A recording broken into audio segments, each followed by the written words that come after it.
Hello, you wonderful people, and welcome to another episode of Crime Centric. This being a show where we talk about TV shows that are crime dramas. For today's episode, I'm going to talk about Death and Other Details, Season 1, Episode 5. A lot of really interesting things went down in this episode, so let's break it down. So first and foremost, let's start off with, we learned quite a bit more about Layla. There's a whole conversation about her being a clickbait writer, and I think that's more of who she is now. Or maybe she always was, but she's always aimed to be a real journalist because she's gone to journalism school. And it turns out, so my big thing was like, wait, what was her and Danny's connection? Did they like link up after like she confronted him? But it's like, no, like Danny could wanted to meet with her because he's like, no one's ever kind of been able to see through me the way you did. You kind of like, obviously she thinks he's associated with Victor Sands, not knowing like, okay, he's like, right, the Chuns were hired me to like look into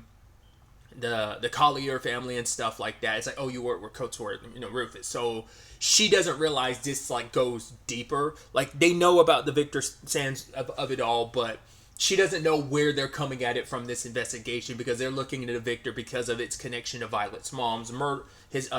Him not just being connected, being directly responsible for. Did I say Violet? I meant to say Imogen. I think I said Violet. I meant Imogen. Violet's the actress who plays Imogen's real name. I'm pretty sure I said Violet. Sorry, I meant Imogen. Imogen's mom. So. But it seemed like they didn't have, I was wondering, wait, were they working together or something like that? But it's like, they talked a little bit because it's interesting because they're kind of two peas in the pod. Like, we both played a certain role. It's like, because Danny's thinking, like, oh, you were a big journalist and the Colliers were your story, so you got close to Anna for that purpose. But it's like, no, she didn't. She, her relationship with Anna is genuine. It's also because, the Colliers, she probably was getting closer to them, not only for the sake of getting close to them, but it was to get closer to Victor Sands. There was an even bigger story there.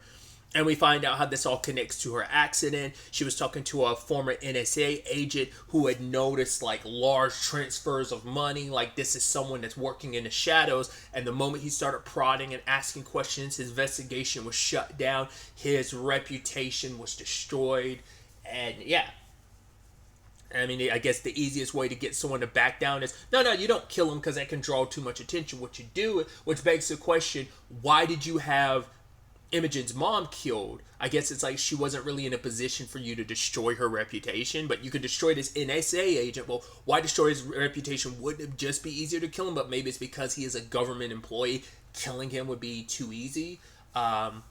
Maybe there's also other uses you have for him where it's like Imogen's mom was a secretary. She noticed something she wasn't supposed to know because Victor Sams has a connection to the Colliers. There's a whole thing of he's blackmailing the Colliers. There's that whole Capsium Blue that got brought up this episode, but it turns out Layla doesn't know anything about that. So is it completely unrelated? No, but it might be related in a sense. Because the moment they brought up the Capsium Blue stuff, they cut to that scene where Anna and her dad were talking last episode about the deal and stuff like that. And it's like the whole conversation of, well, you messed up. It's like, well, I was messing up, cleaning up your mess ups. So now it's like the Capsium Blue situation. Whose mess up was that? Was that Lawrence's or was that Anna's? We still don't know the date on that form. So it might not be directly responsible of this is the motivation behind the Colliers potentially wanting to kill my mom. It might not necessarily directly connect in that capacity. It might be this is the seed that Victor Sams used to dig his nails into the Colliers and blackmail them. It might be that piece to it all. Once again, it all goes back to what is the date on that shipment form. I think it's so interesting, and I think this is probably done purposely. Layla didn't have her accident. Things didn't really go sideways until she mentioned the NSA agent dude's name on a record. Because it must be because the guy was worried. He's like, dude, don't say Victor's name. And even Layla promised not to have, put his name, say his name. But she probably meant that in a more official journalism. In her notes, she will have his name, which she says it. But she did say Victor Sands out loud. She did say the NSA agent's name in a quick recording. But it wasn't until after she said home dude's name that it ended up popping off. her navigation system, her car was completely out of control, and that's when the accident happened.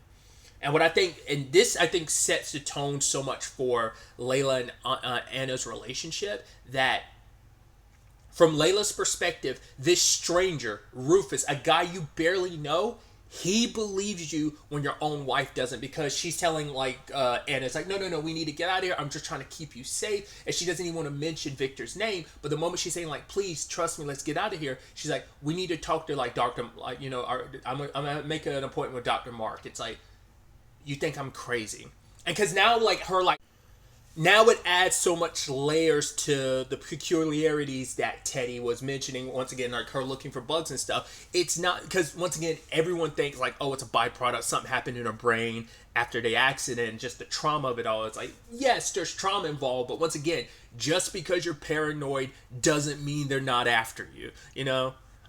So she has every right to be paranoid considering how strong and powerful and how far of a reach Victor Sands has. So it's like, it is sad, like I said, your own wife doesn't believe you and thinks you're crazy. Because even later on, she's like, you want to believe everyone else what they say about me, that the official report says I fell asleep behind the wheel. That's what happened to my accident. And the doctor says that I have a wild imagination. Because Anna wants to kind of work on a relationship, even though she was having questions about it, because it's interesting.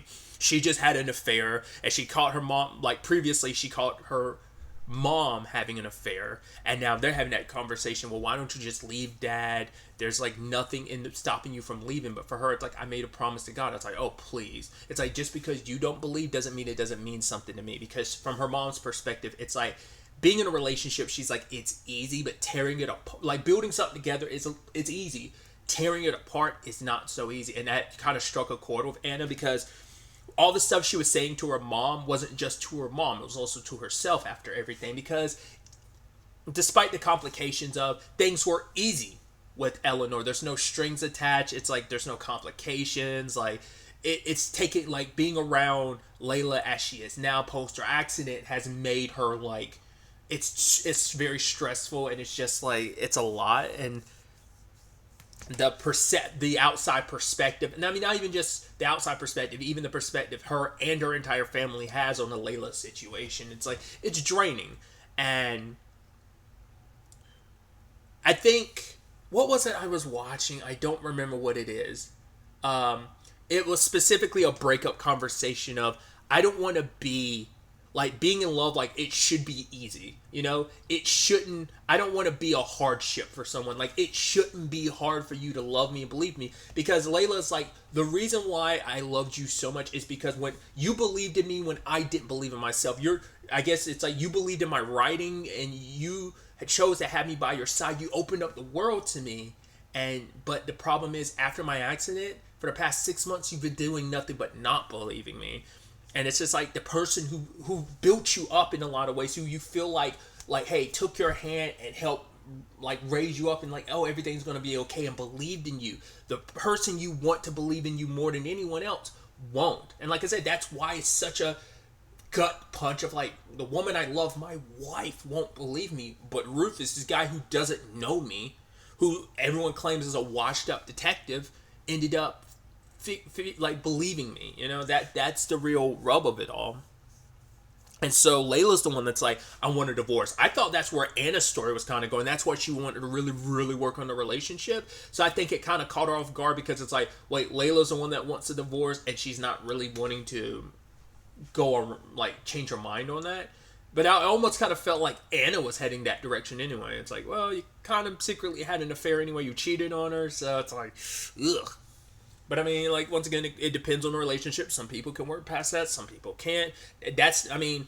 I'm curious to see how Anna reacts in the long run, because it's like, well, in the grand scheme of things, that benefits her, like, because it's probably like, you get out of this marriage, but once again, it's like a perception type of thing of like, probably you getting divorced at a time like this probably isn't the greatest, especially with the deal being as complicated as it is, because, well, you not only slept with Eleanor, that complicates things. Then we find out that the deals have been changed because, well, they had to kind of rework terms from what the Chuns wanted, but then it turns out the Chuns at the deal signing are like, we want 51% control, so they have majority control over Collier meals and stuff. Which the rest of the family was like, well, we're not doing this. But then it turns Lawrence is signing off on it. So it's like Lawrence is doing that because he knows something.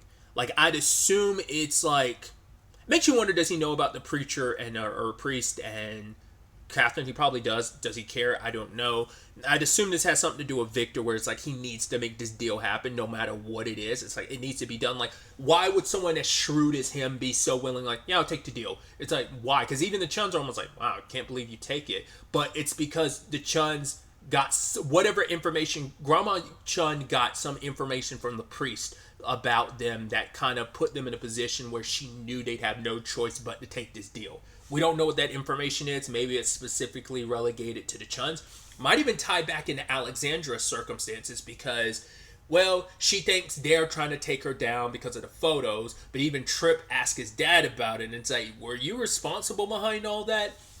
And he just told him to get out. And even the lawyer's like, yeah, I know about you and Tripp. He's a fuck up, so of course we gotta keep an eye on him.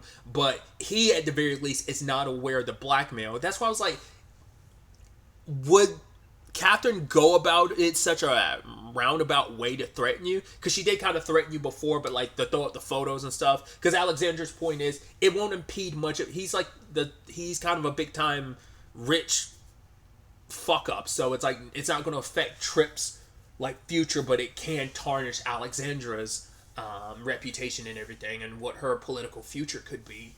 But because even last episode I was like, would Catherine really be doing all that? So it's like, probably isn't the Colliers doing it. It probably is Victor Sands. Especially as we find out there are cameras hidden in the rooms, even though there weren't any officially installed. So it's like Victor has cameras installed in a lot of these rooms and stuff, seeing a lot of stuff. So no telling what has been caught on these cameras. I mean, ergo like the Tripp and Alexandra of it all. At first, I thought like she was poisoned or whatever when she came out of the elevator talking to the lawyer, and I was like, is she about to pass out or something? It's like, well, we do see that she keeps getting like those like IV injections, so it's like, okay, so I guess that's. But you're like, feels like that's going to stem from like either someone's going to tamper with her bag, because she made a point of, hey, I've got stuff that can take down the Colliers. You're not the only one that know things, and so there's a file or whatever that she opens up, and it was like something versus Collier or something. So I was like, is that like an old case where she hid some dirt? Like it might be her insurance policy against the Colliers, because she thinks they're the ones trying to throw shade at her, but it's not them. It's someone else. And maybe someone's trying to use you to go against the Colliers. Maybe they're trying to get you to reveal the fact is, and because she probably most likely did that in her room, not knowing this camera is secretly still there. So they probably got like, oh, I see you still have that insurance policy, we need to remove you from the board. Or it could be a thing of, we're going to kill you and take your insurance policy and use it for us to double down on our blackmail. I don't know. By that, I mean like Victor's side of things. I'm like, oh, that's even more leverage I have against the Colliers. Or maybe you want to use Alexandra to destroy the Colliers and kind of distance yourself from it, because having them kind of basically kind of mutually assured destruction type of situation, and you kind of get to just sit back and watch without having to actually get your hands dirty. I don't know where that's going to go. It screams like that's going to end with Alexandra dying. It's like you having some dirt on some powerful people. Once again, maybe it's like back during her. Once again, wasn't she like a lawyer or a DA at one point in time? Did she? Yeah, because like she had told that story about why she wanted to get into like the law side of things. So maybe there's a case she had against the Colliers, and she got paid off, and they helped her political career by her like hiding information or sinking a certain case. Maybe that's all there is to it in that capacity. Maybe. But speaking of the Colliers themselves, it's just like that family's kind of a broken mess after Lawrence took that deal. Anna's going, like, her wife has clearly asked for a divorce. She thinks Eleanor tricked her. It's like, wait, was that what this was all about? Just so you can, like, not only screw me physically in a sexual sense, but also screw me business sense. But it's like, no, that wasn't Eleanor's decision. The head of the family is Grandma Chun, and Grandma made that decision unilaterally. But it's like, no, that was kind of like a separate thing. You don't realize you have someone.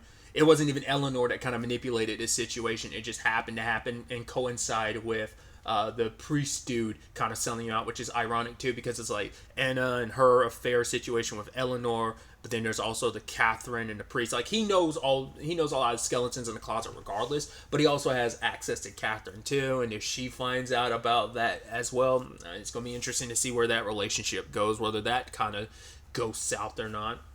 But there's also Trip, who's a bit of a mess. I mean, him and Alexandra hook up again because it was like, ooh, there's something kind of hot about us being exposed, yada, yada, yada. He's trying to make his business deal thing happen because Keith is dead now, and that kind of blew that whole thing up. But tries to go with his dad for the money. His dad's like, that's not your money, it's family money. And like him kind of giving him this whole spiel about like, the fact that you can't tell the difference means, how stupid and imbecile, how much of an imbecile you are. But it's like you have to go through the proper channels through Charlie, who runs the trustee, and I'm like, that must mean Charlie must be someone that works for Victor then, if it's like not even your money. You're like, it's not our money. I'm like, I don't know. Once again, the family is like in a much more dire situation. It seems like the only people who know that, you'd assume Catherine knows, Lawrence knows, and Anna knows, but I don't think Tripp is the one that's kind of, well, he's to screw up with the family. We can't have you knowing the truth about what our financial situation really, really is. Or maybe he does, because it's like when Home Dude was like, oh yeah, I'll put in a meal if you put in a meal. He's like, sure. I mean, he knows, even the dude was like, yeah, you're going to have to ask your dad for the money, aren't you? Which he ended up having to ask his dad for the money, but it's like, I wonder, does he know about the Collier situation being what it is? It just feels like too much of a fuck up for them to actually let him know something so damning about the family and their circumstances. Oh yeah, and also staying on the Colliers for a little bit, him and the family lawyer and Hilde, that was something I wasn't expecting, because he was like, oh yeah, like he's kind of flirting with her, and she's like, dude, I'm trying to do paperwork, leave me alone. But then she shows up in his room at the end of the episode being like, so why do you deserve to be punished? I'm like, really? You about to be down with this? It's like, I mean, I guess, like she's in a powerful position and she likes to dominate, and he likes to be dominated, so I guess it's a match made in heaven. But I'm like, I love that. I guess it's like, well, Teddy's not going to do her dominatrix things anytime soon with everything being as it is. It's like, well, your sister was arrested for murder, so it's like not really the time to be alleviating like your stress in that way. Which, she was listening in on those conversations between Rufus and Winnie, because Rufus is kind of saying like, is this like, tell me more about Victor Sands, but she keeps denying Victor's existence, kind of saying this was on her own. But it's like, doesn't make any sense. Just because Keith was kind of like this douchebag to you, is that enough for you to decide to harpoon the guy? It was, once again, it's kind of like this eat the rich and just kind of damn them all type of situation. But it's like, Rufus is like, I don't get it. Like, why? Like, you seem like with your accent and everything, it seems like you're someone from the middle class. So why are you trying so hard to pretend to be someone you're kind of not? Like, you come from a well-off enough background, and you're kind of coming at it from, like, he's almost saying like you're coming at this from a different perspective. Like, you're coming from a different background that doesn't match what background you actually come from. Which is actually sad too, because that like ties into like this larger thing where Teddy is at odds with the rest of her family, because she's like, do they hate me? And it's like, for today, not forever. But it's like, she does do everything for the family, and wouldn't even try to throw that in her face. It's like, oh yeah, here you are playing the role masterfully, like, because she's like, oh, you think I enjoy being adherent to these people, bending over backwards for them? And it's just like, I'm doing everything for the family. It's like, because she's like, here you are playing the role of the martyr. It's like, you don't know the sacrifices I made. It's easy to make these judgments about me. You don't, because for one, her sister still doesn't know about the dominatrix stuff. Maybe she does, and that just hasn't come up, but it's like, no, she doesn't know. It's like, because you only turned yourself in because you thought I was the killer and was about to go down for something I didn't do. It's like, regardless of you not being able to say it, I can tell you still do care about me. So it's like, when you are ready to talk about Victor Sands, I'll be here to listen, because I know this isn't really you. Like, someone's manipulating you. And her words did get to her, because, yeah, she wouldn't, like, she only revealed herself the moment she thought her sister was being accused of what she potentially did.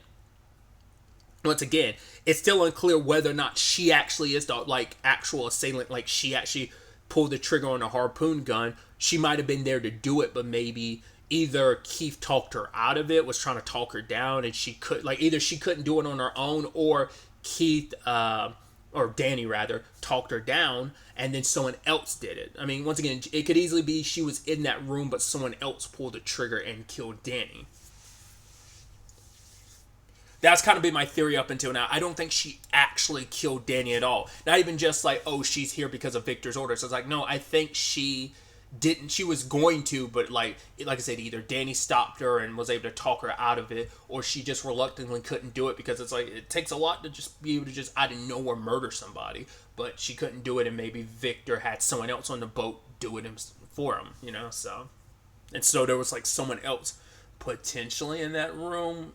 I don't know, because it's like, how else would they get in there? Might be some secret passages or something they're not aware of, because Winnie got in a certain way, but maybe that was all supposed to be a red herring of, oh yeah, this is how Winnie did it. If they ever found out, like, Winnie would be able to take the fall, not the actual killer, but we'll see. I do think it's interesting that as time is going on, Rufus is getting more and more allies, because it's like, well, Sunil's on his side. Obviously, he's got Imogen on his side, but now like Layla and Teddy are also on his side, because, well, Layla's invested in this because she knows who Victor is and knows like, right, you're one of the few allies I have against Victor, so we're all in this together. Teddy's motivated to participate because her sister's going to take the fall for something that like I said, I'm leaning towards thinking she had absolutely nothing to do with, because I don't think she might have intended to, but I don't think she's the one who actually killed Danny. But obviously there's someone bigger at play here, so. Catherine's kind of pretending like she knows nothing about Victor Sands, saying like, oh, after 18 years, if he was real, wouldn't you have found something by now? And just saying that you're kind of this fraud and, you know, everything. But it's like, it's interesting if that's the case, of like, you definitely know more than you're letting on, but even, I think there's a lot of people involved who do not have all the pieces to the puzzle. Everyone is one of the, it's kind of that Stranger Things situation. I mean, it's like any good mystery. So many different people are like looking out for their self-interest, but their self-interest, yeah, they've got some shady stuff, but they've got a piece to the puzzle. It's only when all these pieces come together do you get the larger picture. And it's like, everyone's got a part to play in all this, and no one's willing to reveal their cards yet. But it's not going to be until they reveal their cards where it's like, it's not necessarily that you're fully responsible, but you have a part to play in all this, and you also have a piece to the puzzle. So, because later on, Rufus was looking at a map. It was kind of like all the places I think this ship had gone, and then he was looking at like, okay, what's going on here? And so looking at the ship's design, he ends up walking down a hallway. He's like, why is it that the hallway here starts narrowing down? So he bashes one of the walls, and it turns out this entire ship is Victor Sands' operations. Like, how can it be anywhere and everywhere all at once? How is he able to just kind of skirt by and move so fast? Because the operation is always on the move, you know, without them being aware of it. So this, like, how long has this ship been around? How long has it been the heart of Victor's operations? Has it only been maybe there was a previous, maybe this is a more modern take on how his business had, like, maybe it's been on a boat up until now, but now it's moved to this particular boat, or maybe, I don't know. Because this is a reconstructed boat. Was that boat active before it got reconstructed? Probably not. Maybe it was. I don't know. I don't think it was, but it's just like, did he move from one ship to another? Why this one in particular? Everyone just happens to be gathered on this very boat that is the heart of Victor Sen's like entire operation. I mean, it doesn't even seem like it's just the heart of it. It's the entire operation, because it's not just surveillance footage. We didn't actually get to see it, but I'm assuming it's a whole bunch of like, God, what's the word I'm looking for? Not CPUs, but you know what I'm saying. Like, there might be a lot of it might be like a large scale data room where everything is being processed and worked through. Is kind of what I'm indicating. And I do not believe this makes it so that Sunil is. I don't think it's saying like, oh, he's going to be Victor Sands. I think what's going to happen is, as we learned in this episode, Sunil's like, oh, I'm completely broke. The fact of the matter is, I've taken everything and put it into my dream, but it's basically left me flat broke. So he said, I put everything I had, as well as like basically he had investors like invest in this as well. I don't know if that also includes the Colliers or not, but I'm thinking one of his investors is the real Victor Sands. I mean, once again, as we know, that's not even Victor's real name. Like it's a pseudonym. So, and all of this was kind of happening under Sun Neil without him even being none the wiser, because we still don't know who else is on this ship that could be a collaborator. There are a long list of people, because now it's like a thing of who do you fully trust with all of this, who knows what. Like I said, everyone's got a piece to the puzzle, just not everyone's coming together to piece the puzzle pieces together. So, because all the while all this is happening on the boat, we have everything on land in Malta with Imogen and Sunil, where they said goodbye to the family from last episode, and luckily they were, the daughter was like, "Oh well, I see you again," and she's like, Imogen's like, "I don't think so," and it's like, "Well, I could have lied to you," and she's like, "No, I'm glad you didn't," because I think she also knows from a young age what it's like and how crushing it can be to have someone in your opinion lie to you. So it's like she wanted to kind of tell her the truth, and for Imogen, she's like, I'm out of practice with that, and it's like, what, helping refugees? It's like, no, giving a fuck. It's like she spent so much time numbing herself because of everything that went down, not only with her mom but with Rufus. And at first she was reluctant to tell Sunil her deep dark secret, but she tells him later on, and I thought it was so crushing, where she was like, he had given me hope when I was at a point where I felt so hopeless. Like, when I felt so alone, he was there reaching out a hand, being there for me. And so when he up and left, that's why I spent the past 18 years hating him, because I cried harder at him leaving than my own mom dying. Because nothing, like, loss is one thing, but to have hope stripped away from you can be even more devastating and crushing, and it kind of affects you for the rest of your life. It kind of affects your outlook on life and just the way she's approached things going forward in life. Once again, just not giving a fuck to some extent. So Rufus did a lot of damage to her by leaving, because it's like you were there for me in the most vulnerable moment. You kind of helped pick me up just to end up tearing me down. Not that it's not fully equatable, but it's similar to why Layla and Anna are in their current circumstances. Like, you kind of helped build me up, and here you are, like, not believing me. You were the person that believed in me so much, and I loved you for that. And then it turns out now you don't believe me anymore. The person who kind of helped give me the confidence and belief in myself, and you kind of stripped that all away. They were also in Malta, going back to Imogen and Sunil. They were also in Malta because they were meeting with his friend, and that's who could help get the date on that shipment statement. But Imogen didn't want to let it go, because it was like, yeah, it's the only clue to my mom's death. But it's like she kind of has to let go a little bit. And she's like, oh, if she loses it, I'm going to sink your ship. I don't know how. I'm going to study it and find out a way how to sink your ship. I don't think she's going to lose it. I think she's going to get murdered, and it's going to get taken from her. We'll see, but I feel like, it's like, this is Victor, too powerful. Like I said, I don't think it's a direct involvement with everything, but it does have... It's direct in some capacities, but it's not like the full smoking gun that Imogen's hoping that it will be. I think it's going to be a bullet in the smoking... It's going to be a bullet in the chamber of the smoking gun, but I don't think it's going to be the smoking gun itself. So we'll see. But also, Imogen and Sunil are being followed by some guy in white. Like, I thought it was interesting, like, when they were at the that museum, or like where the art was, and she happens to turn and looks at him. He just happens to be further in the back taking a photo. I was like, that's interesting. So turns out he was following them. For what purpose? Who he is? That's unclear. Is that Victor related? Is that something more related to the Colliers? Like, oh, they're following Imogen because she's connected to the Colliers, and maybe Sunil being Sunil, it's like maybe someone's trying to make some connection between the Colliers and Sunil of like, oh, what's going on here, yada, yada, yada. Maybe that's all there is to it. Maybe there is something a little more nefarious to it. Unclear. A few small answers, even more questions, obviously, as we continue forward with this. It's going to be interesting to ultimately see where all of this ends up taking us going forward into the next episode. But really, that's all I wanted to talk about. Until the next time we meet, be happy, be safe, live life to the fullest, and enjoy it. Good day and goodbye.